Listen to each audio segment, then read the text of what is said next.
Olá, tudo bem? Meu nome é Giovanni, sou consultor CVM, economista. Nesse vídeo você vai entender toda a operação que está acontecendo no BRCR, você entender o que o fundo está fazendo. Essa operação não é de hoje, inclusive você que é cotista e quer entender pontos principais e importantes do fundo, né, com essas operações, aonde que o fundo quer chegar, o que ele quer mudar, o que ele quer alterar, me acompanhe, tá bom? Primeiramente, eu vou fazer de forma que a gente leia os documentos de forma inteira, tá? Justamente para a gente não ter dúvida nesses processos, tá bom? Então, eu vou me basear primeiro aqui no fato relevante do dia 15 de março, que é informando, né, principalmente, na verdade, dois fatos relevantes. Um informando sobre a venda de alguns imóveis e o outro a questão da Senesp, tá? Que é o fundo CNES, ok? Então, primeiramente, o fundo convocou a Assembleia Geral para aprovar e, pelo menos, eu estava esperando que saísse o resultado até hoje e ainda não saiu, tá, pessoal? Pelo menos eu estou gravando agora no período da manhã, né? Ainda não saiu nada e eles falaram que ia sair no dia 5 de abril, então estou na espera. Se sair alguma atualização, eu faço outro vídeo também, ok? Lembrando que essas operações, como são normalmente vendas, trocas de ativos, etc., são muito abertas ao que vai acontecer no mercado, tá? Então, tomar cuidado. Mas, de qualquer forma, resumindo a operação, os fundos, eles gostariam de otimizar, basicamente, as estratégias de cada fundo, e inclusive vou entrar a fundo sobre isso. E, primeiramente, eu vou explicar sobre o BRCR, o que ele é, né, o que ele investe, quais são os ativos que ele tem atualmente. Então, aqui o relatório do BRCR, pessoal, aqui na verdade é o resultado trimestral. Infelizmente, a última atualização que eu tenho do fundo é do terceiro trimestre de 2023, mas consegue nos ajudar bastante, principalmente a questão financeira do fundo, né? Entender os ativos e os passivos que ele tem.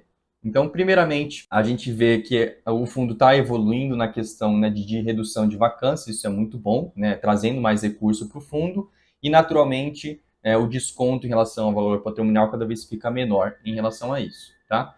O segundo ponto aqui seria o portfólio. A gente consegue identificar, até coloquei aqui grifado, o ativo Senesp, que a gente vai comentar um pouco mais adiante, mas que tem bastante interferência ali na vacância do fundo, tá bom? Então, o Senesp, por exemplo, na receita potencial das áreas vagas, seria de 25%. Realmente, o ABL vago da Senesp seria um maior ativo, de 52,9%. E hoje a gente vê a composição do portfólio em 74,2 AAA, né, que é a qualidade do imóvel. Né? Então, quanto mais As e maior ali, né, na questão alfabética, né? Então, a letra A seria a primeira, B, C, D seriam as categorias abaixo. E o rating AAA seria o rating mais alto possível. Aí o AA o segundo, o A o terceiro, depois BBB e por aí vai, tá bom? E a composição também da regionalidade que o fundo tem, São Paulo e Rio de Janeiro. Para não ficar algo tão chato, eu vou diretamente aqui no local que é importante. O fundo, tá? Inclusive isso no relatório gerencial, ele não é demonstrado de forma clara, tá? Isso eu acho que é uma transparência que o fundo teria que ter um pouco mais com os próprios cotistas, tá? Isso, se você vê principalmente no relatório gerencial, ele não fala que tem alguma dívida, ele só fala ali no meio dos números financeiros que ele tem uma dívida, um númerozinho bem pequenininho, tá? Então eu achei que poderia ficar mais clara essa informação nos relatórios, até para o cotista que às vezes não percebe isso, passa despercebido e ele não entende que existe uma alavancagem no fundo, tá? Só para vocês entenderem, a alavancagem é quando o fundo ele pega um recurso, como se fosse um empréstimo, e utiliza esse recurso para comprar um imóvel de maneira a ter um ganho de capital, né, nessa operação. Então, os imóveis que o BRCR tem esse tipo de operação, alavancagem, seria Cidade Jardim, Diamond Tower e Torre Almirante. Então, totalizando, né, no terceiro trimestre, uma dívida de 919 milhões, aqui está em milhões, tá, pessoal? E o endividamento bruto, que considera o valor que ele tem em caixa, né, junto também com cotas, estaria de 753 milhões. Esse valor é importante de guardar, justamente porque o fundo ele fez venda de alguns ativos que a gente vai ver agora, tá? Então, esse fato relevante do dia 15, pessoal, ele identifica quais são os imóveis que foram vendidos ali no fundo, que seria o edifício Brazilian, o Beauty, o Cidade Jardim, o Transatlântico e o Volkswagen, que totalizando daria 755 milhões. Ou seja, vocês podem ver que eles têm de dívida 753 e eles têm ali o montante total da venda de 755. Eu acredito, claro que aqui é a minha opinião, eu acredito que esse valor vai ser utilizado, obviamente, para abater na dívida que eles têm, na alavancagem que eles têm. E também o fundo deixa claro isso, que eles querem diminuir a alavancagem nos relatórios gerenciais. Então, é uma coisa leva a outra, tá? Mas o problema é que o seguinte, tá? Uma parcela vai ser paga à vista agora, mas outra não. Então, mesmo que o fundo venha amortizar tudo, ele não vai conseguir amortizar tudo de uma vez. Então, provavelmente ele vai amortizar os imóveis que ele vai vender e manter os imóveis, né, e manter a dívida dos imóveis que ele não irá vender. Então, vamos lá. Então, o fundo, primeiro, ele tem um portfólio ali com bastante ativos de alta qualidade, né?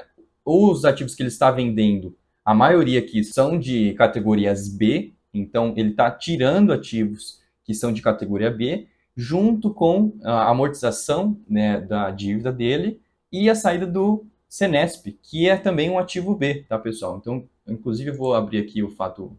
Inclusive, eu vou abrir o relatório aqui gerencial e mostrar para vocês, por exemplo, o Senesp é a categoria B, tá? Como vocês podem ver aqui. Então, e é um ativo que tem muito peso na vacância, né, do fundo e também tem uma certa representatividade nos resultados.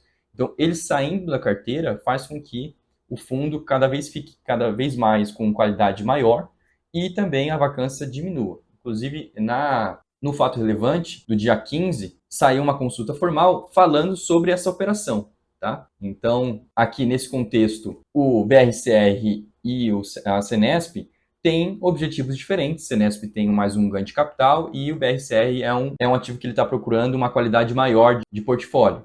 Reposicionamento da carteira do BRCR, concentração da carteira em ativos A mais A para 94%. Ou seja, a ideia deles é construir um portfólio ainda um pouco melhor na questão da qualidade, tirando a alavancagem e tirando também ativos que tenham um nível, né, de qualidade um pouco menor. Tá? Junto com isso, a redução de vacância física no portfólio, porque alguns ativos com categoria B ou menor tinham as maiores vacâncias, como o caso do Senesp. Então, o que eles estão prevendo aqui para a amortização do Senesp é que o resultado sairia até dia 2 de abril. Eu não encontrei isso, tá, pessoal? Se eu realmente comi bola, por favor, me falam aí, porque eu não encontrei até o dia 5. Não tive nenhuma atualização ali no fundos.net, que é o portal principal ali de documentos dos fundos imobiliários, tá? Mas a consulta formal tinha prazo de 15 dias, o custo médio deve ser informado da mesma forma que aconteceu com o MCHF, que é inclusive a mesma administradora. Então, inclusive, eu vou deixar o card aqui do fundo MCHF. A amortização de cotas, então, o BRCR seria, né, pago nessa conversão, uma parte em cotas e outra em valor, e o valor, pelo menos que estão estipulando, não é exato, tá? Seria de 85 centavos, e após a amortização, os fundos se separariam, né? Então, esse ativo da Senesp não faria mais parte do BRCR. Então, aqui para facilitar também na compreensão, antes aqui, como vocês podem ver no lado esquerdo, o BRCR tinha demais ativos, Torre Almirante e o ativo Senesp, tá? Logo após, né, essa saída, além das vendas, aqui a gente não está contando as vendas, né, só mais focando no Senesp. O Senesp vai para o outro fundo, então ele vira uma cota de fundo imobiliário, que ele já existe, na verdade, o CNS. Então, inclusive o CNS ele é um monoativo, ele só tem um edifício da Senesp ali dentro, e ele tem uma participação desse edifício. Já o BRCR, ele tem uma outra participação do edifício, então basicamente, o CNS, ele vai aumentar a participação desse edifício, tá? Então ele tinha 31, aqui no caso do BRCL ele tem 24% mais ou menos do ativo, então daria mais de 50% para o fundo CNS do edifício, tá bom? E o que eles estão pensando? Isso não está concretizado, tá? Não bateu o martelo, mas então é basicamente uma cota de BRCR, continua sendo uma cota de BRCR, mais uma cota de CNS, tá bom? Óbvio que aqui, quando a gente faz esse desdobramento, vamos dizer assim, faz com que o fundo ele tenha um valor patrimonial um pouco menor. Então, hoje ele está ali na casa dos R$ 99,00, só que quando sai o CNS, tem um patrimônio relevante, ele leva um pouco de valor da cota, né? Obviamente. E pode levar até um valor representativo, tá? Claro que eu não consigo estipular exatamente o valor, pessoal, mas a Senesp é um imóvel que ele é muito grande, tá? O ABL é inclusive o maior do fundo aqui, então ele saindo deve ter uma queda sim, na questão ali, principalmente do valor patrimonial. Eu não consigo confirmar exatamente com vocês, tá? Mas é certamente relevante. Mas como o fundo BRCR ele atua ali na casa dos bilhões, inclusive vou mostrar para vocês aqui, ó, 2,6 bilhões, mesmo que seja alguns milhões, né, algumas centenas de milhões de reais, mesmo assim ele não vai ter tanta redução do valor da cota. E lembrando que, para quem é leigo, infelizmente, no assunto, quando vê o valor patrimonial a 99,92 e o valor de mercado a 57,76, ele não está considerando a alavancagem. Tá? A alavancagem traz risco para a operação, por isso que o fundo fica tão descontado assim, tá bom?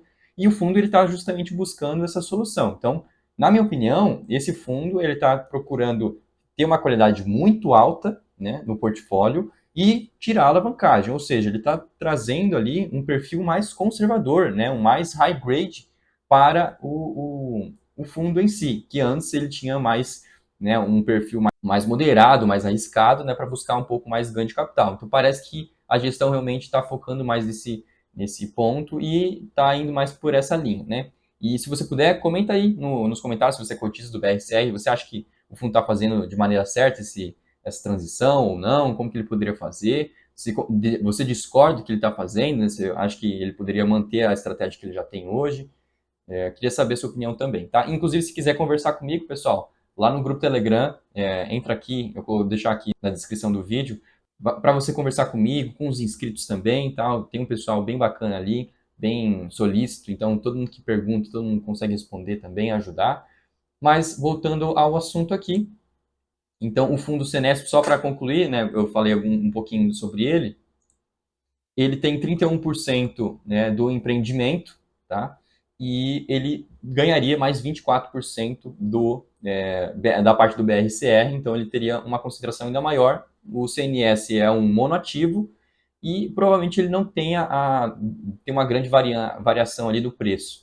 Eu acho que o BRCR, por justamente diminuir o valor de ativos que ele tem de risco, né, de menor qualidade, diminuir a alavancagem, na minha concepção, tende a ter um aumento ali no valor da cota. Claro que isso é uma estipulação, tá, pessoal? Não levem isso como certeza ou um ganho de capital, mas é um ativo que realmente está fazendo esse processo e vamos ver se isso trará resultado para o futuro, tá bom? Pessoal, se ficou algo em aberto da operação, pode colocar aqui embaixo. Qualquer coisa eu faço um vídeo respondendo os comentários de vocês e tomara que tenham gostado do vídeo. E, novamente, caso ficou alguma coisa em aberto, por favor, pode deixar aqui embaixo para eu poder responder em outro vídeo também, tá bom? Até mais e até o próximo vídeo.